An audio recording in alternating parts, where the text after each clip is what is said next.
Hey guys, and welcome back to a brand new video. Now obviously there's been some recent talk about the open world Star Wars game from EA Vancouver, and it's kind of shaken up a little bit, and basically it's been cancelled, as or so it's been reported, and EA have kind of commented on this and stated that the team's work at Vancouver continues and evolves into future Star Wars content.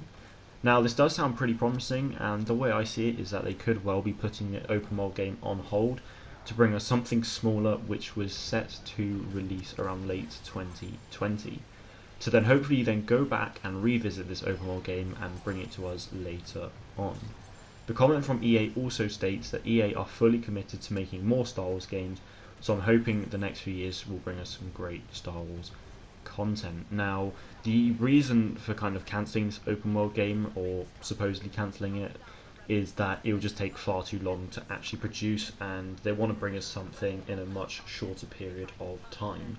So they could either just be creating a brand new game from scratch, fairly small in scale, to bring us late 2020, or they're going to be using assets from the open world game to create something smaller and then either just completely ditch the open world or just come back and visit it at a later date. Now, this whole ordeal has further damaged EA's pretty rocky reputation for the Star Wars license, and many are saying that EA just shouldn't have the license at all. In fact, most comments I've seen have actually said that. However, the way I see it is that EA should be allowed to make more Star Wars games, though I don't agree, however, that the fact that the license is simply limited to them. I believe that all publishers should be allowed to have the ability to make Star Wars games, and EA have some incredible studios, the likes of DICE, Criterion, Respawn, BioWare, and many others like Motive, Montreal, and obviously Vancouver. So far, the four mentioned teams of Respawn, BioWare, DICE, and Criterion, they've all done some work for Star Wars already. Some more recent than others, of course, and I'd love to see continued work by them and develop something in the future, especially something at BioWare for Anthem, which is their current title. Because obviously BioWare are currently working on Anthem, which releases in a few months as their main game. They've also got Star Wars The Old Republic, which has been running for quite a while now, as it is anyway. But the potential there with EA Studios already has been great. Criterion's done Starfighter Assault, DICE obviously did Battlefront multiplayers and so on. And then you look at Respawn and they've got Fallen Order on the way. So I'm very much looking forward to it.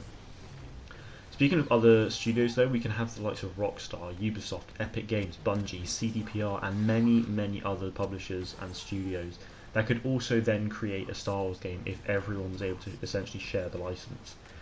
Obviously not everyone will be able to make Star Wars game, and of course not, I don't expect this whatsoever. However, I do expect that Star Wars games should be able to release on a more regular basis. In essentially 6 years of the EA license, we've had 2 games right now. And honestly, the way I see it is just it's not acceptable. And if you open up the license to dev teams across the world, we can have more stories to play through, more unique experiences through the different titles and the gameplay mechanics, and much more. Competition and even collaboration between these different publishers and studios can surely inspire some incredible Star Wars games.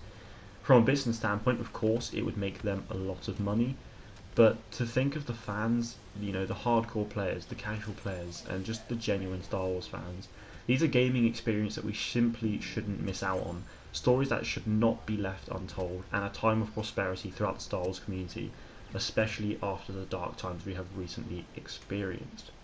The way I see it is that the future looks bright for Star Wars fans and gamers, and it may not seem that way right now, it really might not, but guys, have hope. And patience truly is the key to all of this. I know we've waited a long time, but we will get there in the end. I have faith. Now, to summarise, I feel like the license should not be limited to EA alone, but to be used by other publishers as well, to give us more Star Wars games than we've currently received in the 6 years. And anyway, guys, let me know what you think of all this in the comments. I've had a lot of discussions about this on Twitter. Time for YouTube. But guys, that's going to be it from me today, so thank you all very much for watching. Let me know in the comments below what you think, and may the Force be with you always.